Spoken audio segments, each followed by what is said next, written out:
Hello everyone, Chris Reeve here, Talk Norwich City, back for another video, and today we thought we would mix it up. I was at the Norwich City fan forum last night and it was a really interesting event, and so I thought, why not do a quick review reflection video with you all today to give you my thoughts, feelings and reflections on what was said. It was a panel which featured Zoe Webber, which featured Ben Knapper, and of course our new Norwich City head coach, JHT / the Hoff / Johannes Hoff Thorup. And I must admit, I was very, very impressed. I admit as if that's a bad thing.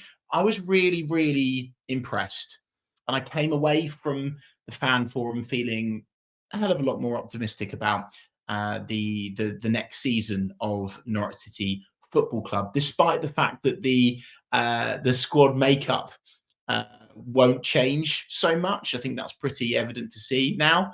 I was really, really reassured by what was said. Of course, regardless of what I go through in this video, it is all just words, and we have been here before and heard lots of good things from people at the football club, but actions speak louder than words. However, even that in itself was mentioned and was addressed directly by Ben Knapper off the back of a slightly challenging question from the audience. It was brilliant, brilliant event, as I say. Chris Gorham did a fantastic job of hosting it, as always, on BBC Radio Norfolk, and there was lots of people there, actually, a hell of a lot more than last time, than last season. There seems to be a hunger amongst the Norwich City fan base to hear from Johannes Hoff Thorup, especially, and also Ben Knapper. You know, what's the plan? What's the new Norwich City? What's the vision, the mission, the purpose, the why behind what we do next as a football club? And I think that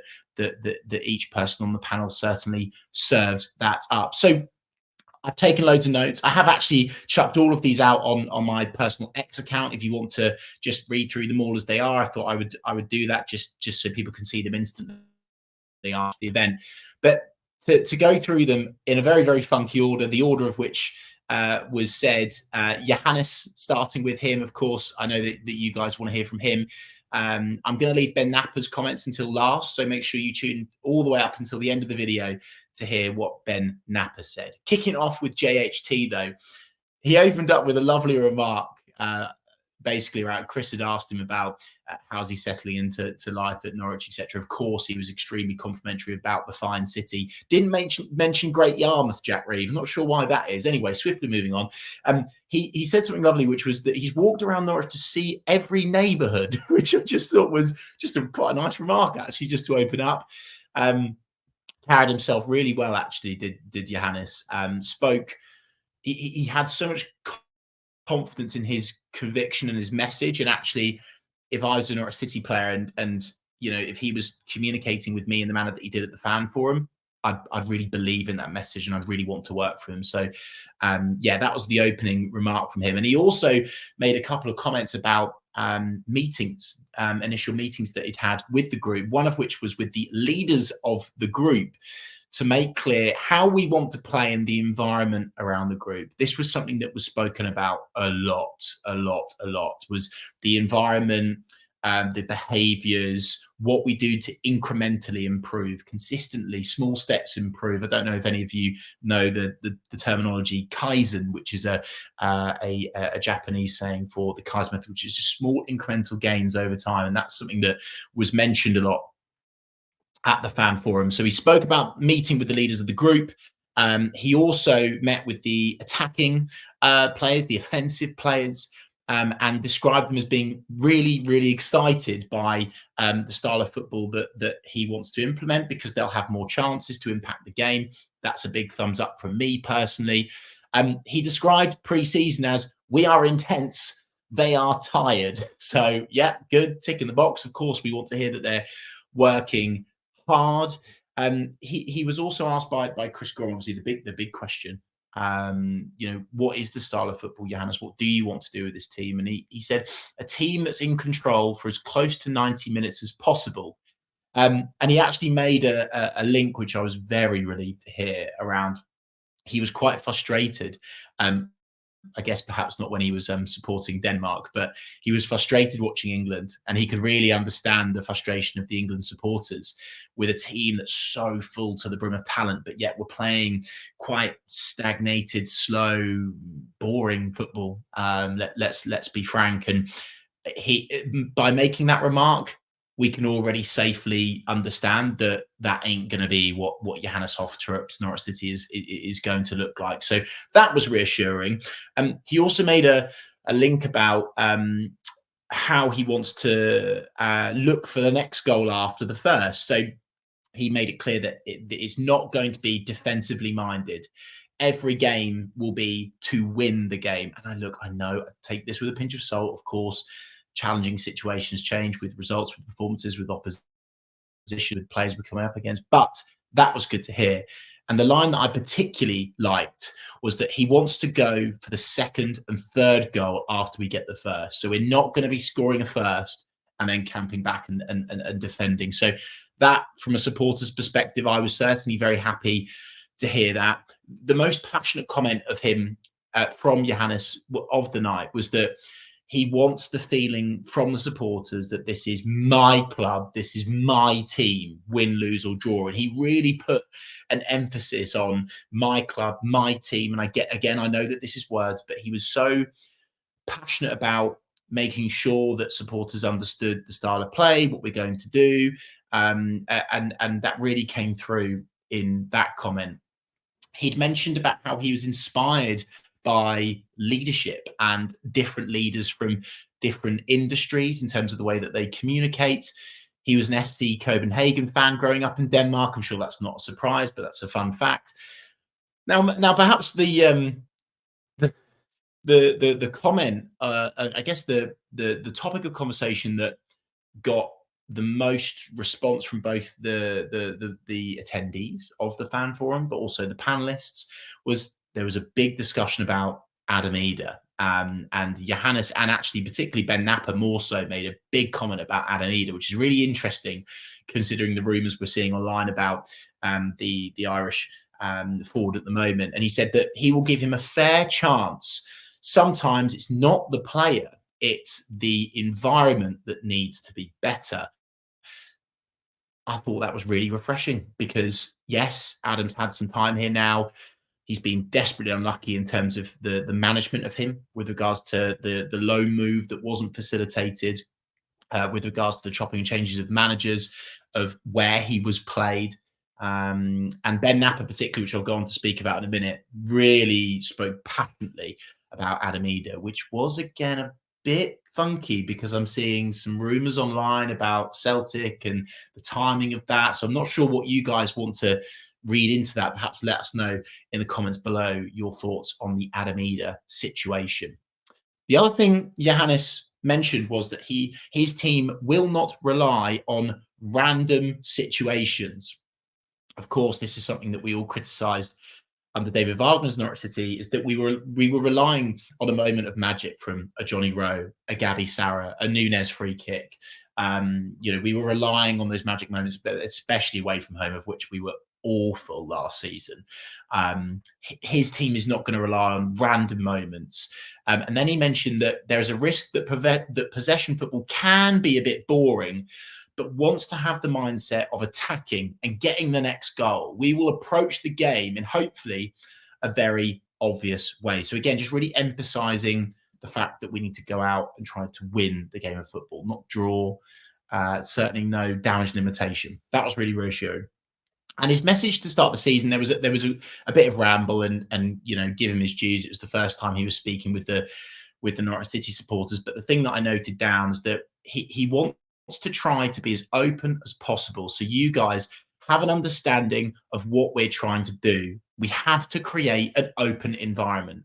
This was really reassuring, particularly for myself, obviously being in the media landscape and hearing that Johannes wants to be open about what he wants to do with our players, with the squad at the club, was great to hear. So those were most of Johannes's remarks. So please do let us know your comments down below, what you thought about Johannes and what he said.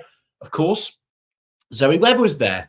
Zoe didn't speak that much. I think it was more about Johannes Hoff Thorup. I think that it was very appropriate that Zoe was there.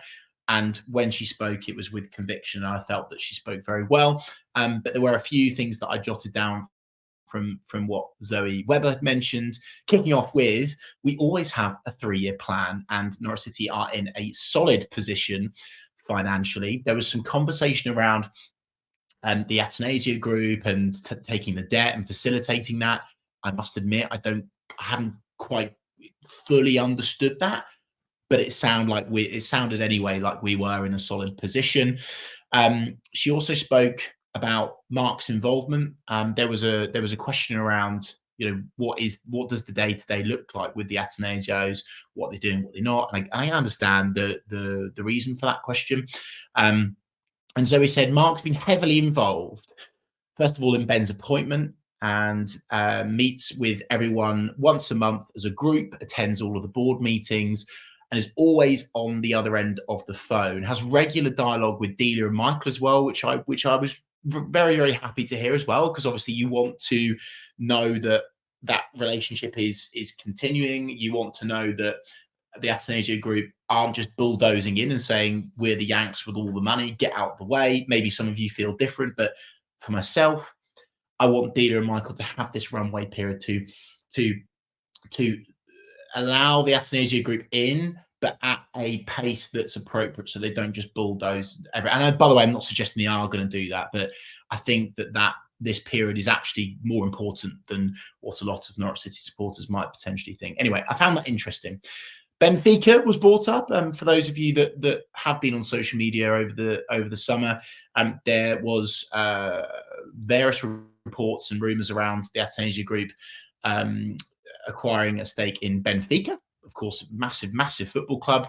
Some supporters were put out by that. Personally, I wasn't. I was actually encouraged by that. If we get Benfica's offcuts, I'm certainly going to be very happy with that. They've got an extremely illustrious history with bringing through very talented players at that football club. So I found that interesting. And what Zoe mentioned was that the Atanasio group will always explore investment opportunities. They are in that game. Nothing he does, though, will ever affect his commitment to Norwich City Football Club.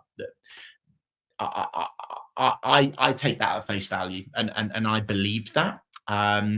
Zoe also mentioned that there's lots of financial modelling that goes on. That's the first time that I'd heard that. So with different situations, so for example, Excel, Gabby, Sarah, God forbid we don't, and then this is what happens, and how do we achieve our end goal? So you start with the end in mind, and I thought that was good to hear. But of course, we would expect that, but nonetheless, it was good to hear.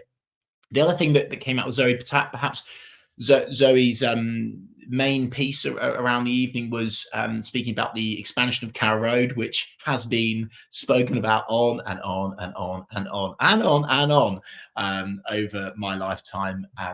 And it's something that supporters want to see. I think that's fair to say, the Carrow Road expansion. And so Zoe made this remark. She said, if someone can do something about the price of steel, that will be hugely helpful. I don't have any understanding of that, but apparently steel is very expensive at the moment. Zoe then also added on some context that at the minute, the priority is actually going to be improving the existing facilities within the ground. And I actually think that's the right move. My gut says that's the right move. And until we establish ourselves as a Premier League club, I do think that's smart. And let's face it, let's be honest, there are areas of Carrow Road that do need some love, shall we say politely. So that was Zoe Webber's piece. Now moving into Ben Knapper, and Ben was the panelist that spoke the most. Was pleased to shake his hand and say hello before the event, and I always share this. I really respect someone that's got a proper handshake. I don't know how anyone else feels about this, but I never ever trust someone that's got I call it a wet fish handshake. Anyway, that's more of a podcast comment. Ben Knapper was there. Moving on. He said that football is a game of probabilities. It's about stacking them in your favour.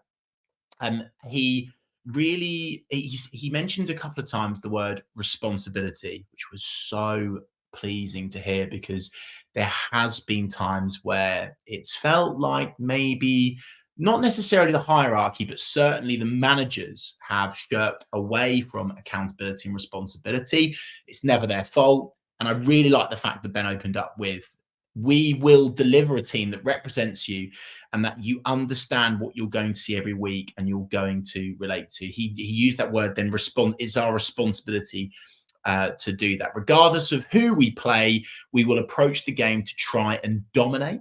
That was good to hear. Johannes Hoff Thorup has already delivered the style of football already that we want. You can tell I've rushed these notes, forgive me. That we want at Norwich. He had a demonstrable record of success with this method rather than a fresh face with no experience. I think Norwich fans probably looked at this as well, of course it was left field, but I think there's perhaps an opinion out there that maybe Johannes hasn't got enough experience. And I was further reassured to hear that actually what he had already been doing over in Denmark, Ben liked that. And that's one of the main reasons why he brought him into Norwich City Football Club, to play that way. So that was good from me.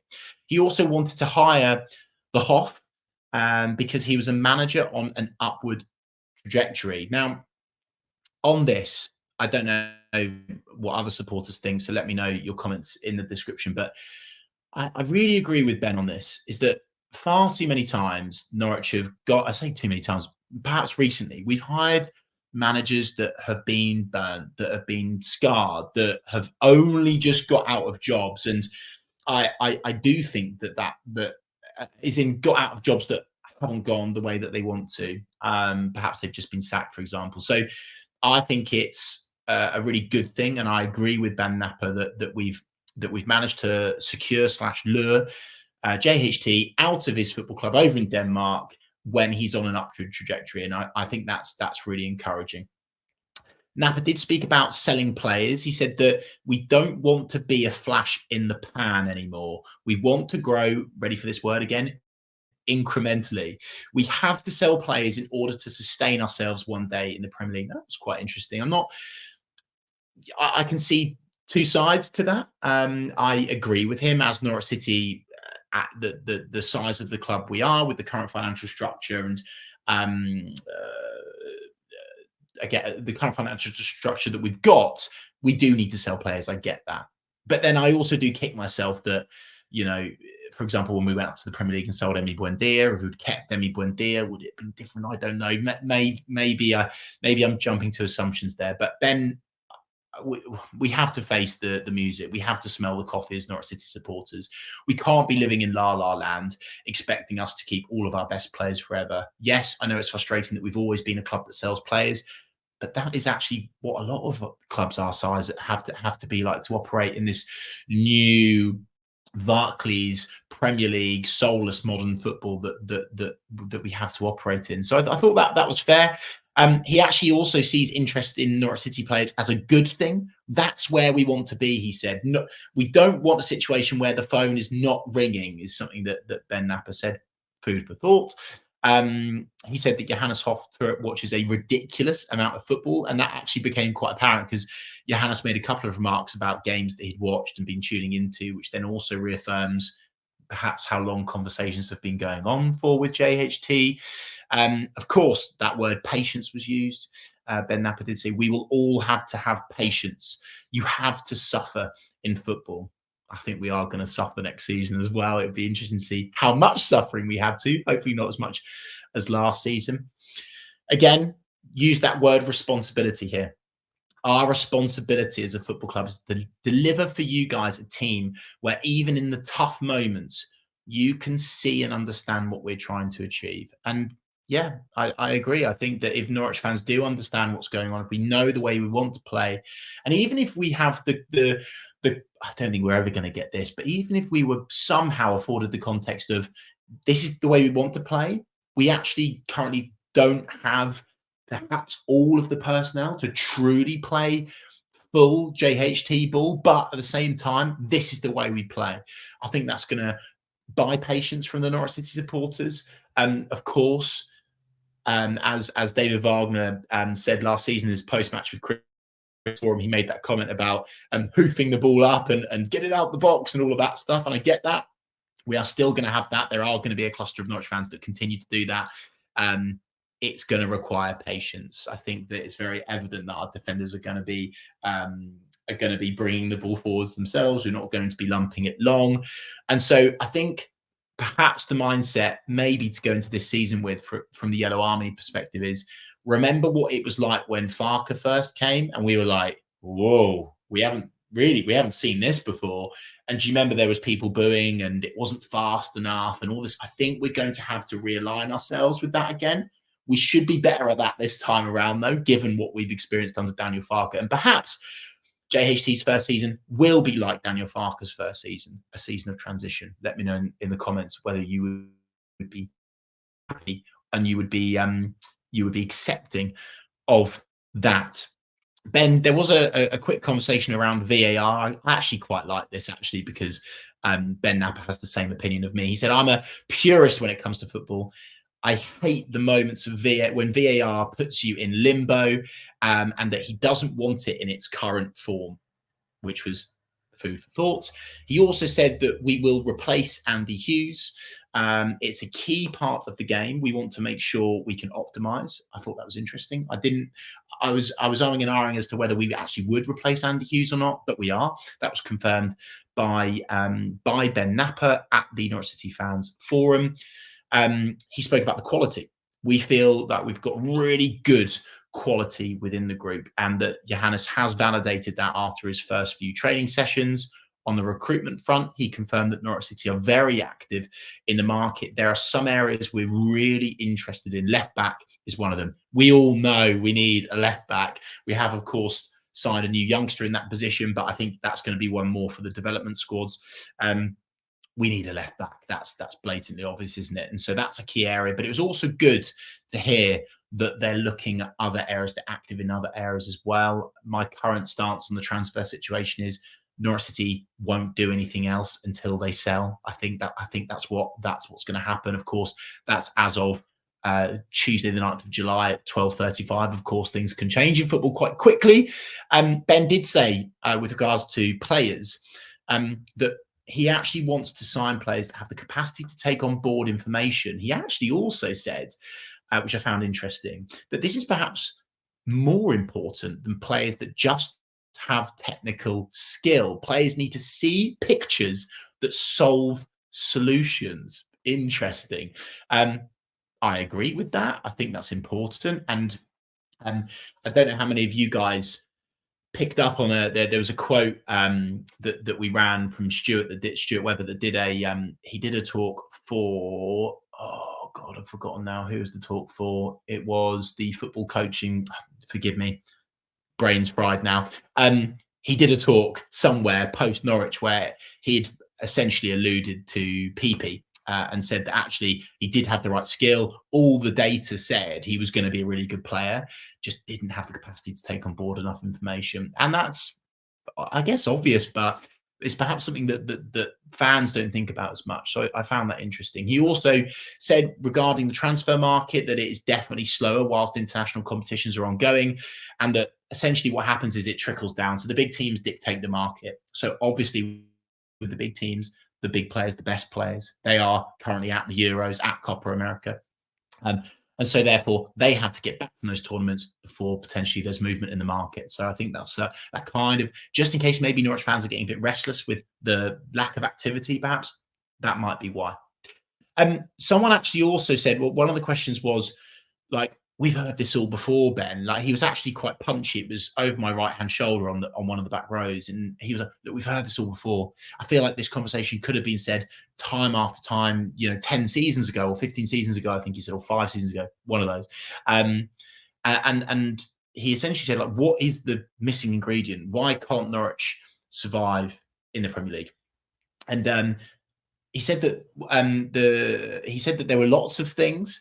It's not just down to one solution. You need to be arriving at the league at the right time with the right conditions and complexity within the group, the squads, not massive squad overhauls. And then he cited Brentford as an example. He said Brentford, for example, they incrementally got better. They slowly got better and more consistent year on year, and that we want to take that approach. which is interesting.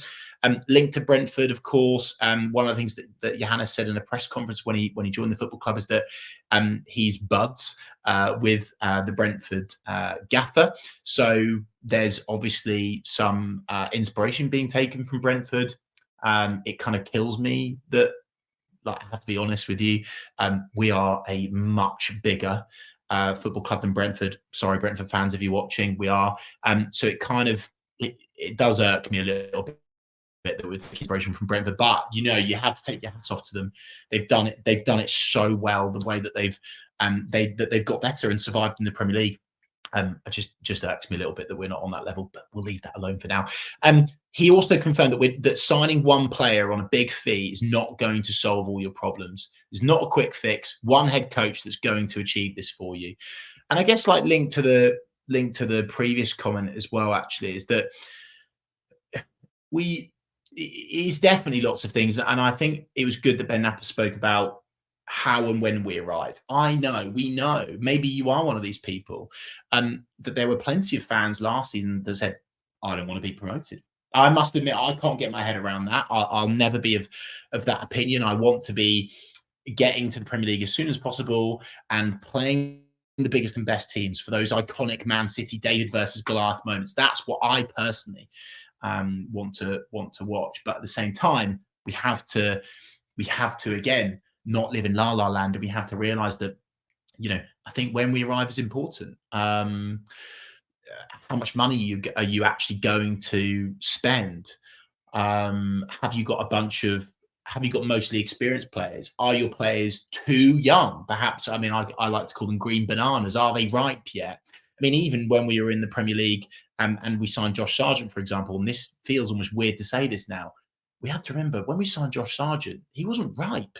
He wasn't ready for the Premier League at that point. Of course, he was pushed out wide by Dean Smith and we were playing awful football. But at the same time, I think that point that Ben makes about how and when you arrive and the complexity of the squad, I agree with that personally. Let me know your thoughts and opinions in the comments.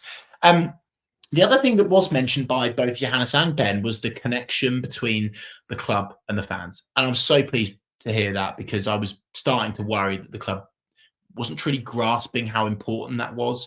And that Ben said, what excites me, the connection we can build with the fans all here and all over the world. There's levels and levels to where we can get to. We don't want the same old thing feeling. And here's the good part of that comment. He then finished that piece with, the responsibility is on us to deliver it. So I'm hoping now the new Norwich City is no longer blaming the fans. And I have always agreed with Rob Butler on this. It is never, ever, ever the fans' fault. So it was bloody brilliant to hear Ben Knapper say that. He also complimented the atmosphere at times last season. He said that the hair stood up on the back of his neck at times. He cited the Derby game, where yet again we beat Ipswich. Of course, that's standard run-of-the-mill stuff these days, of course. But he also said, obviously, that Leeds game as well. So he basically said, all I can ask is that you stick with us and judge us in time. But he said that he really felt the potential of the atmosphere. And that was good, because supporters that have been, backing the boys now for years and years and years and years through generations, we know that Carrow Road can be rocking if we understand what we're trying to achieve, if we're truly together as a fan base in the football club and we're watching exciting football. That's what Ben Knapper wants to get. And just aside, he chucked in a stat: 30% of the time, the score of the game is not representative of the performance.